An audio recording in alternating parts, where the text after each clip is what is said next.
You're listening to the X-Zone Broadcast Network, www.xzbn.net. Radio's authority on the world of the paranormal and the science of parapsychology. Celebrating 25 years of broadcasting. Broadcasting around the world and to the great beyond.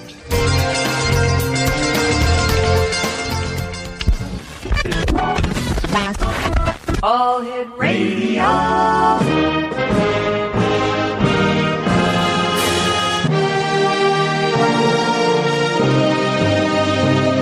Welcome to the X-Zone, a place where fact is fiction and fiction is reality.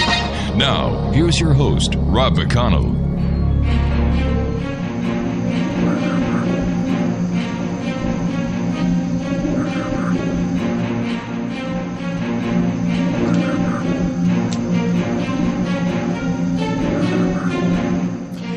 And good evening, one and all.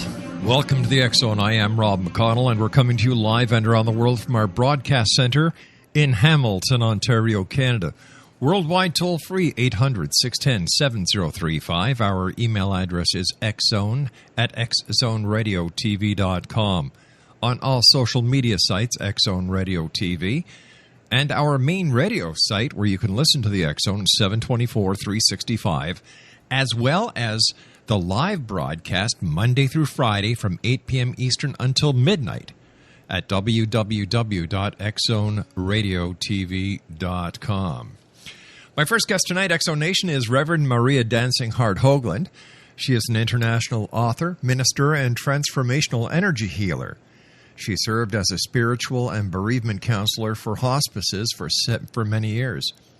Now, Maria considers herself a bridge builder who encourages more joy and awareness around living and dying, and she is passionate about the body, mind, spirit healing modalities. Maria shares from her rich experiences as a hospice counselor, which has opened up her own spiritual life in countless and profound ways. Joining me now is Reverend Maria Dancing Heart Hoaglund. And Reverend Maria, welcome to the X-Zone. Thank you so much, Rob. So tell me, what does a Reverend Maria Dancing Heart Hoaglund do? Good question. I do whatever is needed that comes my way, but in particular, I love to speak and preach and teach to help people overcome fear of death and bring in the holistic modalities to help people relax more around these issues, not just people who are dying, but people who are their loved ones or people who are perhaps bereaved in the aftermath of a death or a transition. I also these days love to do auric cleansing work. I help people who are still very much alive make a shift in their lives such that they have a higher frequency and they clear out a whole lot of stuff from their past, all the attachments in their 15 chakras, not just 7 chakras, but 15 chakras. So you help people get rid of the luggage that they bring with them. The what? The luggage. You know, yes, people, precisely. Okay. The luggage. Why is it here? Everybody has luggage. Why is it we're here in the year 2016 that there is such a fear of death and dying still? Why don't we celebrate death, celebrate the life of the person who has just left us, and go on with life? Yes, I agree, Rob, and I sometimes ponder that question myself. I think the fear of death is gradually dissipating, but there's still a tremendous sadness around having to let people go. Sure. And, you know, there are many people at work around the world. You're probably aware of the Death Cafe movement, which started in, briefly in Switzerland, but it was primarily the UK, where a young man and his mother, who was a social worker, started the Death Cafe movement back in the 2000s. Well, what is maybe 5 years ago or so. What is the Death Cafe? I've never heard of that before. Well, it is a movement where people are invited to come to usually a cafe or a home or some setting where they are invited to speak about death. It's not a support group. It's not a place where you go and, do what people do when they're grieving. It's more simply a forum where people can talk about any aspect of death that they wish.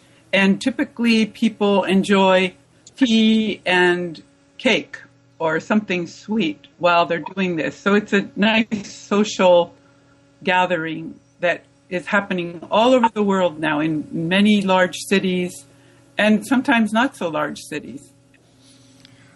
But what is the main function or the main focus of the cafe? Is it just a social outing, or is there anything that is truly accomplished in this social setting?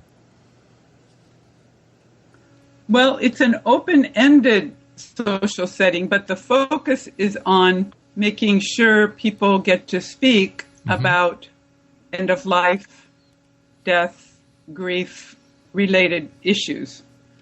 So usually people come with some kind of agenda or, some kind of hope that they can speak about these things. Usually people who have been touched by death in a big way, sometimes young people, sometimes old people, sometimes dying people, sometimes very healthy people.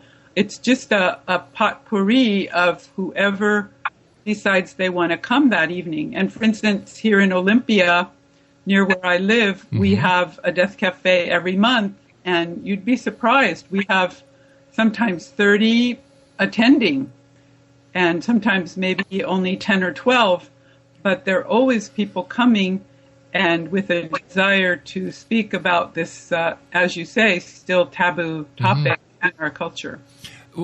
After listening to the description of the Death Cafe, I can't see a difference between a support group and a Death Cafe, except it's being held in a coffee shop instead of a church basement somewhere.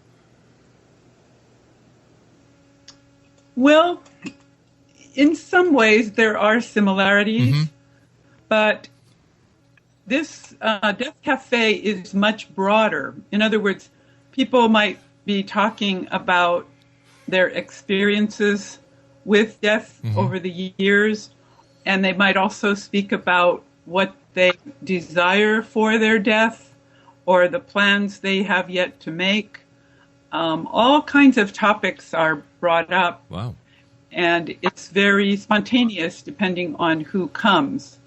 So although there are similarities to a support group, I would say it's definitely different. Well, I wouldn't imagine... Has its own flavor. I wouldn't imagine that at a grieving support group you would get people talking about near-death experiences or anything of that nature, whereas in the Death Cafe, everything goes.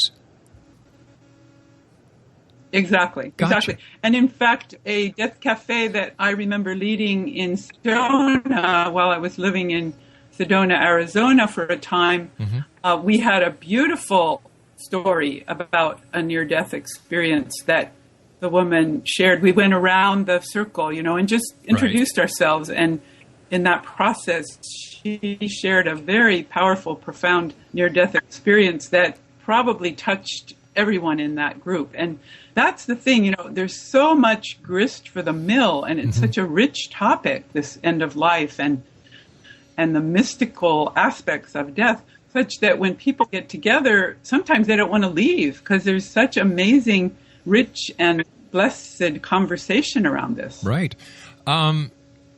Is death a finality? Or just a sec. Is death a finality, or is death just the next chapter in life? Spirituality. Yeah, I believe, as John Lennon said, it's like getting out of one car and into the next.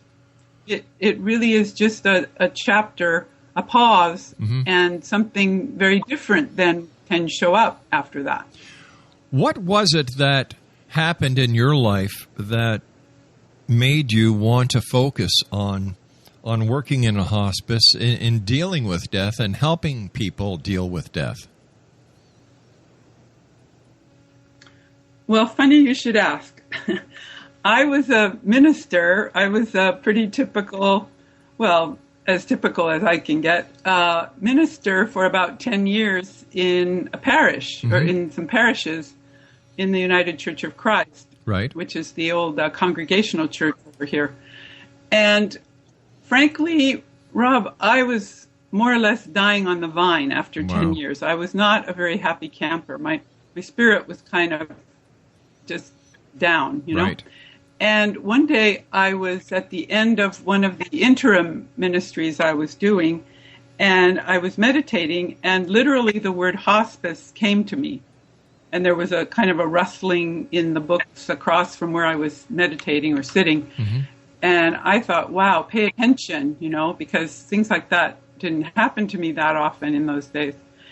And so I did, and I started making some calls to some hospices, and lo and behold, that turned out to be my next ministry. Because I knew I was still cut out for ministry, but the parish ministry where, you know, people who go to church often like the status quo. Somebody pointed this out to me some years later. They said, well, Maria, you know, people who go to church don't like to change very much. And you're a change agent. What are you doing in a church kind of thing?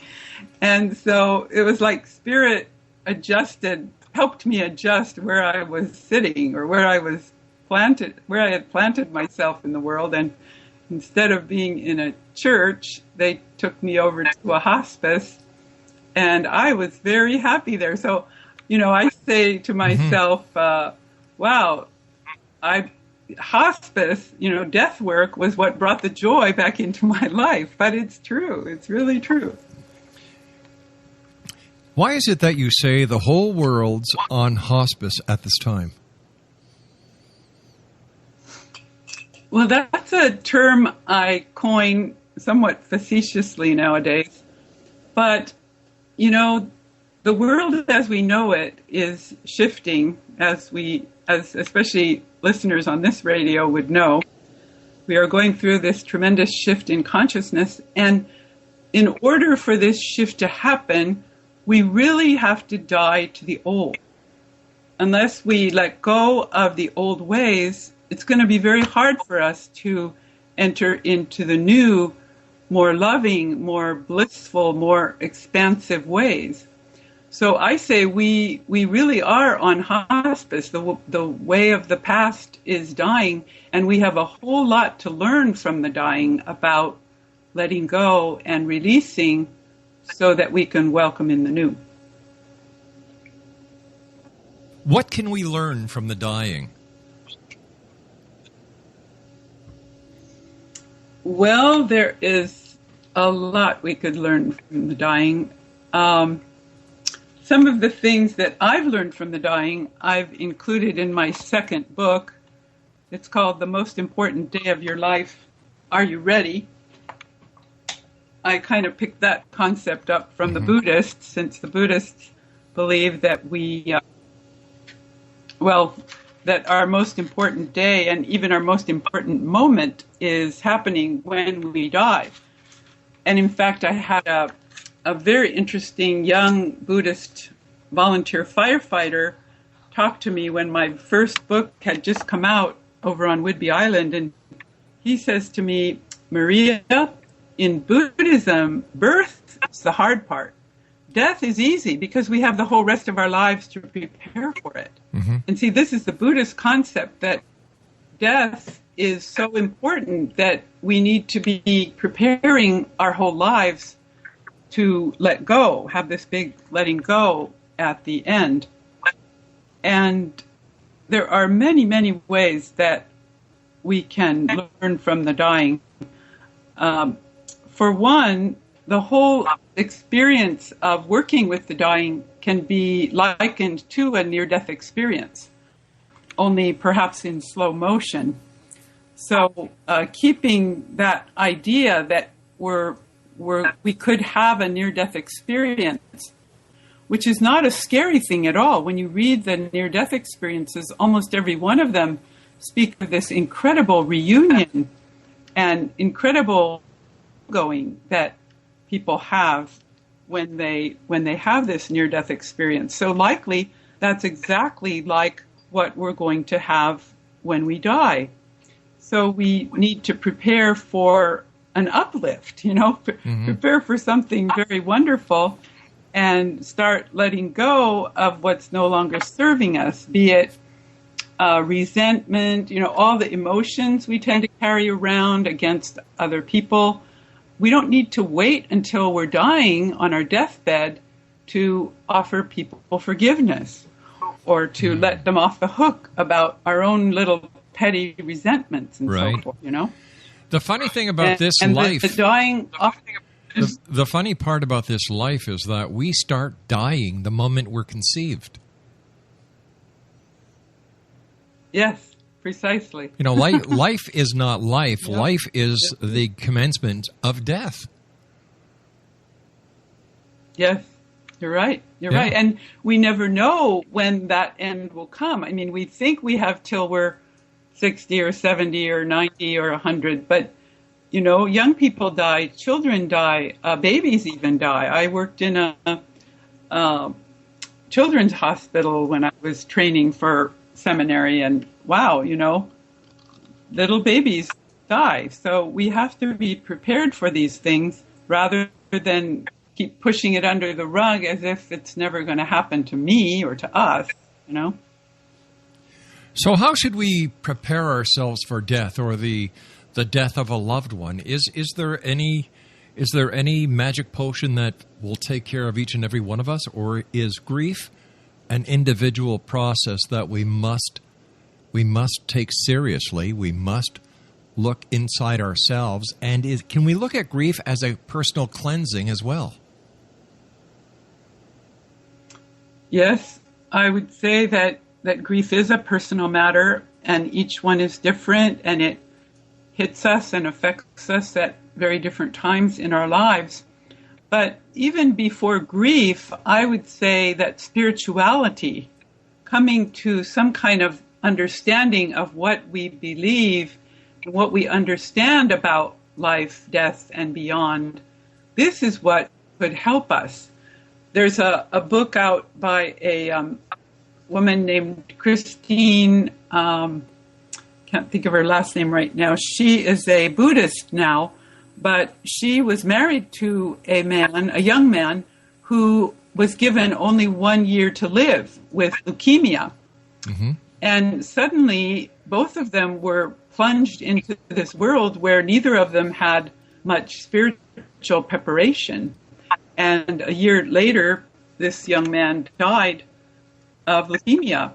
And she was left thinking, oh my goodness, we needed to have something we could work with and rely on while he was dying, and I must go in search of this. So she did, and she finally came upon Tibetan Buddhism. So now she has become a teacher in Tibetan Buddhism around end of life, and this is her big mission, to share with the world how we can better prepare. And in her case, of course, it's Buddhism, but we can all find what works for us. But the point is, when you're dying is not a good time to suddenly try to come up with your spiritual path or some kind of spiritual life. My recommendation as a spiritual counselor is for all of us to be seeking this spiritual way or spirituality in our life all the way along, because then we will be very prepared at the end of our lives. Let me ask you this. And her name is... okay, but her name is Christine Longacre. All right, that's really nice to know. Her name is Christine Longacre, Facing Death and Finding Hope. Yeah. Okay, great. We just gave her a free commercial. Is religion? Is it time for religion and spirituality to make way for reality? Do we really need religion and spirituality in our lives, or have we outgrown that? Well, I am sensing that, especially religion, we are outgrowing even as I speak, because I find that many of the religious ways are very judgmental. Mm-hmm. And one of the other pieces I came across in doing this hospice work is we are moving through a time when the last judgment is being made. And this last judgment is the judgment against judgment itself. So it is high time that we move out of judgment and more fully into the heart, into love, into appreciating everything and everyone for who they are, instead of this tit for tat and right and wrong and the very dialectic, the judgmental thing that we've honored all these years. And I'm afraid many religions honor this judgment way, way, way too much. But aren't you just saying the exact same thing? Aren't you just saying the exact same thing that religion says, do unto others as you would have them do unto you? Well, there's that aspect of religion that I have no problem with. But it's the judgmental, especially in my own Christianity even. Right. Judgment is such a big thing that we do to each other, when Jesus was the first one to say, "Judge not, lest ye be judged." But somehow human beings, I think in these last, in this last consciousness, was very caught up in the dialectic and in this judgmentalness. And it's time what we're doing now is we are moving through the fourth dimension and into the fifth dimension. And in the fifth dimension, there will not be room for judgment. That's what I'm understanding. All right, stand by. You and I have to take a commercial break with the news at the bottom of the hour. Please stand by. Exonation, my guest this hour is Reverend Maria Dancing Heart Hoaglund.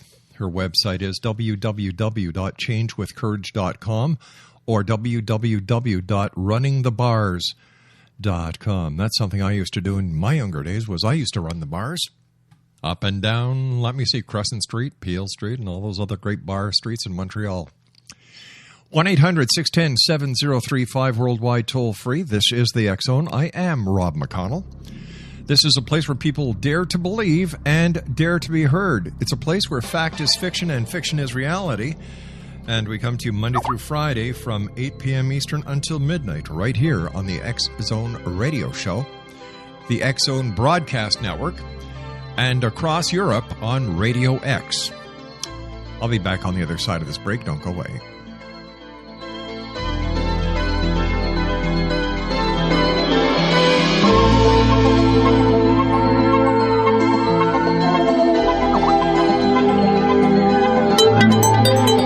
You're listening to the X Zone Broadcast Network, www.xzbn.net. Wouldn't you love to know the secret to everything? Well then, meet Dr. Kimberly McGeorge and her cutting-edge breakthrough knowledge that combines science with possibility.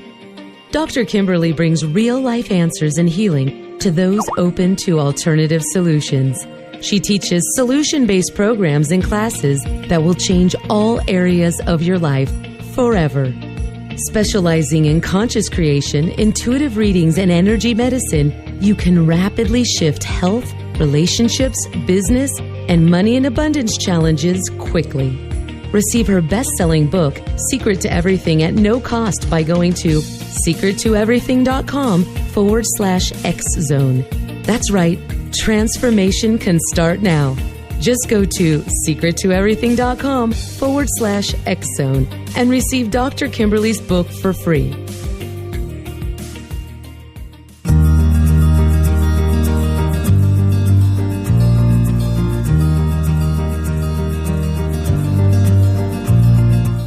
While science pursues fact, magic accesses the quantum level, bridging random facts to form truth. As long as science and magic remain separate and polarized, the truth cannot be known. I'm Wilda Wiecka. Join me on the Science of Magic radio program dedicated to unification and evolution of consciousness. During each episode, I'll be speaking with experienced and respected scientists and mystics. From astrologers to astronomers, from medical doctors to shaman, the scientific method to dowsing and intuition, we will weave together information from seemingly divergent practices to promote unity and enlightenment. Join me, Wilda Wiecka, and the Science of Magic right here on the X Zone Broadcast Network. For more information, visit www.thescienceofmagic.net.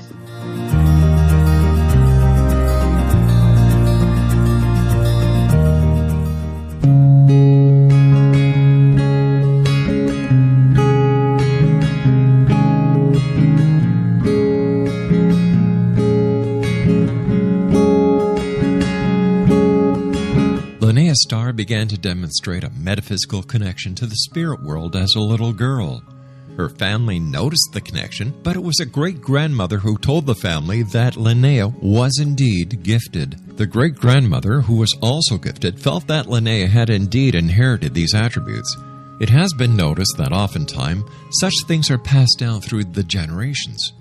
Linnea was also born with a caul, a thin white membrane across a newborn's face. Legend has it that if the baby is born with this caul, the child will have second sight, or what we call psychic abilities. Linnea Starr does past, present, and future, and has the gift of prophecy. It is written within scriptures that if you are able to give factual information, and prophecies indeed come true, the gift indeed comes from the divine realm. Linnea Starr does large interactive groups as well as private gatherings. For more information on Linnea Starr or to contact Linnea for a one-on-one consultation, visit her website at www.linneastar.com. That's www.linneastar.com.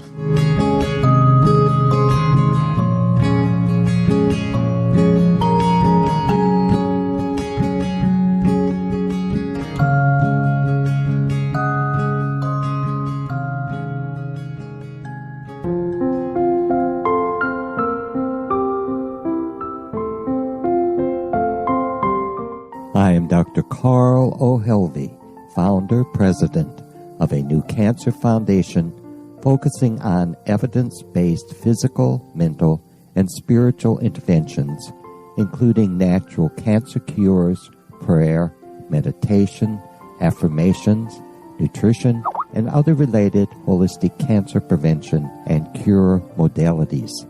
These are used in cancer education, research, and financing care. I ask for your help to continue this important work by donating at www.holisticcancerfoundation.com.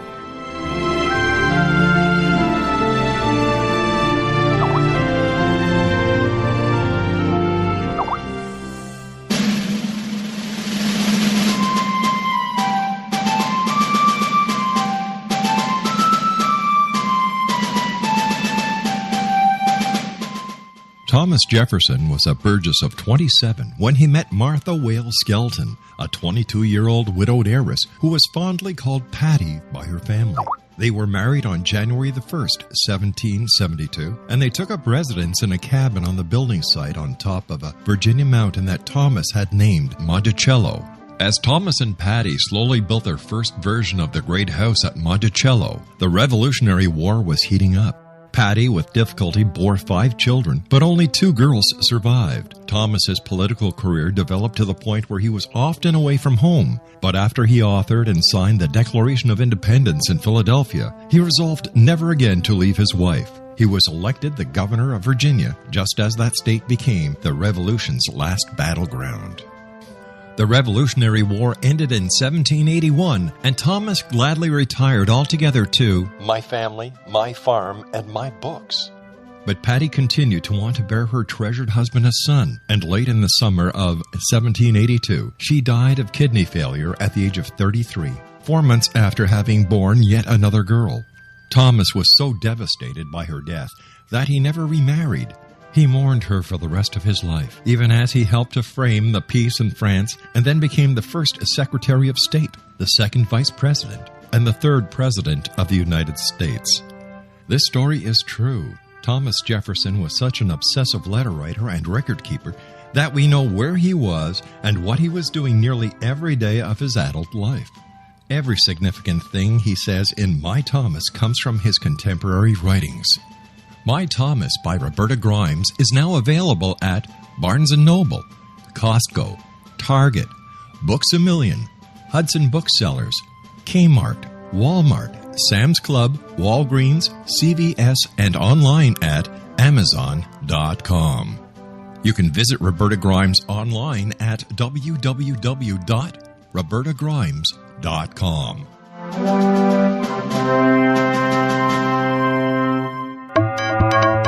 You're listening to the X-Zone Broadcast Network, www.xzbn.net.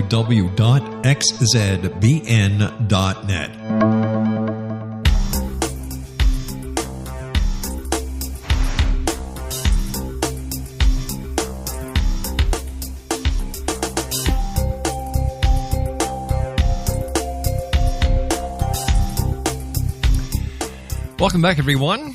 We're talking about death, dying, and grief this hour. My guest is Reverend Maria Dancing Heart Hoaglund. Her website is www.changewithcourage.com and www.runningthebars.com. First of all, Reverend, thanks very much for joining us tonight. A great pleasure having you with us. But I can understand the website Change with Courage. But Running the Bars? Tell me about that website.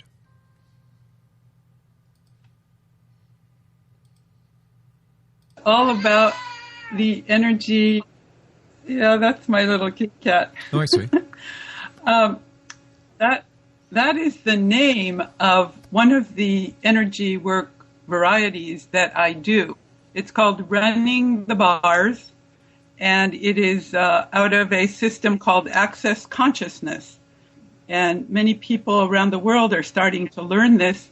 It's a method that you put your fingers around a person's head on different points, like there's the money point, the control point, the creativity point. And as I hold these, as the practitioner holds these points, they start running, they ask the bars to run. That's why it's called Running the Bars. So the space between your ears in those appropriate spots start running, and then there's a clearing statement that gets said while those bars are running. So it's a way to clear out the old energy and kind of reset the energy of the brain. And it's a very relaxing and amazing method. And I happen to be able to find the hosting site for that website, which is why I got it. But I actually do other kinds of energy work as well. I do something called heart wall healing work, which clears out the old emotions from your, what they call the heart wall. I also currently, as I mentioned, have been doing these incredible auric clearings that I learned through a DNA activator named Toby Alexander, very interesting man, who teaches very powerful clearings of all auric attachments permanently. So these can really help a person raise their frequency, go to a higher level, have better mood, let go of old, the kind of stuff we're talking about, letting go of old resentments and old negative emotions that are no longer serving us, so that we can live in those higher vibrations with more abundance, more health, more everything. Yeah. I don't know. Like when I saw Running the Bars, of course, I'm from Montreal, and Montreal is the city of great bars and beautiful women. We used to go to bars all the time, but apparently these aren't the same kind of bars that you and I are talking about. Apparently not. Yeah, apparently not. Mind you, I used to feel pretty good after I got out of the bars myself. Yeah, running the bar. Right. Let me ask you a serious question. Let me ask you a serious question here. What is the best way to comfort a person who is in deep grief? Well, I have a video about this on my video page, but in my estimation, there's nothing like having someone with you as you're grieving. I remember when my daughter had just taken off for college, and I was definitely an empty nester. And wow, one weekend a friend came over and she just sat with me while I was crying and, going through my own deep grief process. And I've done this with many a hospice patient and or their family members, just being with them and listening to them and hearing what they have to say, because grief is a lot about processing emotions and stress and stuff that often we didn't expect to have to feel or go through. So just having someone be there with you, hold you, listen to you, and as they say, hold space for that's happening is so powerful. And this is why I tell people, don't stay away from the hospital when somebody is ill. Go there and be courageous, even though you may not want to do it, because you're going to have an amazing time with your friend or your loved one who really needs you at this precise time. Exactly at that time is when they need you, and that's sometimes when we fail our friends and our loved ones. But what happens if that person wants the peace, wants the solitude, and deal with the grief in a very profound, deep manner that they need to do alone? Well, in that case, let them tell you that. I would rather err on being present and offering just my presence with them rather than assuming that they want to be alone, because I maybe want to be alone. It's really helpful to offer a lending hand, or maybe they don't need you to sit with them, but maybe they have another need. Maybe they have an errand that needs running, or maybe they have children that need to be taken care of, or whatever. So to offer not just our condolences, but our presence and our love and our action is what really makes a difference. And then let them call the shots. Let them tell us what it is that they want or need, because they'll know. Grieving people, they might be a big blubber of emotion, but they can tell you usually what they need, what they want.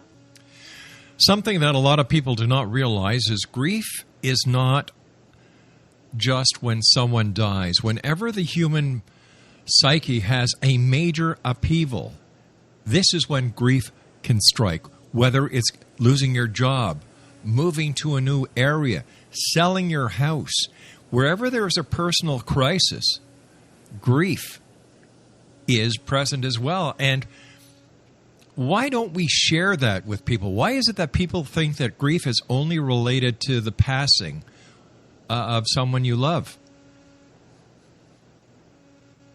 Well, those are people who haven't experienced much grief, I suppose, because if you've had an experience of grief and you've paid attention to it, you notice that, like you say, it's not just about death, or and it can touch you, from a distance. I had to deal with a suicide this past week. Right. I had no idea that, it was my landlord who found this woman, and we never know when we're going to have to go through an experience of unexpected loss. And sometimes even somebody else's grief can bring up our own grief, because unresolved grief just kind of stays in our field. And then when another grief comes up, we experience it. Sometimes we experience it all over again. And that's important to do it, because as we deal with the grief, then we can actually release it. But a lot of times we tend to stuff our grief. We don't even let the crying or the emotions out. And then we wonder why we get sick. Because a lot of times sickness comes from unexpressed grief, unexpressed resentment, unexpressed negative emotions. Sure. Frankly. So let me ask you something, Reverend. You're Reverend Maria Dancing Heart Hoaglund. What does the dancing heart signify? Well, that, I think, signifies the dancing heart that's coming to all of us in this new consciousness that's coming. Mm-hmm. But I was privileged to receive this name when I was sitting with a beautiful ceremonialist named Starfeather in Edmonds, Washington, many moons ago. And most of the women, and there were a few men among us too, right, they had these native names. And one night, as we were going around the circle saying prayers in the beginning, mm-hmm. or the opening prayers, I just asked Spirit, I said, well, I'd like a native name too. And boom, it came to me, Dancing Heart. So I thought, wow, that's a keeper. And I've kept the name ever since. In fact, it first debuted out of the Native American ceremonialist circle as my pen name in the very first, The Last Adventure of Life that I wrote. I was Maria Dancing Heart, the author. All right. Now, are you still a practicing member of an organized religious organization? Yes, I am a practicing member with the United Church of Christ, although I tend to have Unity Church leanings. I'm very much, as you can imagine, I've gotten so that I appreciate and have learned from so many different religions that really the Unity Church or the Center for Spiritual Living, CSL churches, are the churches that speak to me. And sometimes when I preach in a more traditional church, they might say, now, are you a Unity? You know, they sort of pick up my more Unitarian, Universalist, or Unity-oriented leanings. I've been told by members of the shamanic communities that usually when Spirit gives a name, that the name was to be kept secret. Is this true or is this false? Well, I have not heard that necessarily. I guess maybe in some shamanic circles that could be true. Right. But or maybe you keep it secret in the sense that you only use it in your ceremony. But I didn't get that direction. I got it that this is a name that could be shared and perhaps even thought about as we all move into our dancing hearts. Because as I mentioned earlier, we're going through this consciousness shift, and where we're going to end up is much more in our hearts instead of our heads. We've been stuck in our heads, analyzing, judging, doing all this really sometimes nonsense in our heads, and we need to come down to the heart and honor the love, honor who we really are for each other and to each other. Right. And if you don't mind, I'm going to read just this little paragraph Sure. that comes out of a beautiful book that came through Glenda Green. An artist named Glenda Green was drawing a picture of Jesus with a lamb, and then she started a conversation with Jesus. And this is one of the paragraphs in the book from Jesus. Jesus says, "The long era of judgment has been man's darkest night, but that will end soon when the last judgment has been made. The last judgment will be the judgment against judgment itself. At that time, human consciousness at last will rise in splendor like a valiant bridegroom to join his bride, the Sacred Heart. This is the holy wedding which has been the dream of prophets. After this marriage occurs, there will be peace on earth. In the meantime, it is your right to seek a betterment of life in all the ways that are available to you. Enjoy every opportunity for positive change. Make the most of every day." Words of wisdom. I just had to share that because those words always echo in my mind when I do this work. Gotcha. Does the Indian or spiritual name Dancing Heart Does that give people who you help at the end times, does this give them any extra peace? Does it give you more credibility in their books, in their eyes? I don't know about that, because a lot of times when I'm working with people at the end of life, certainly, days gone by when I was doing this work, they may not even know that that's my name, right? Because I wouldn't use it openly. But if they have read my books, then they would have perhaps a flavor of how I bring a positive and more uplifting approach or perspective on death.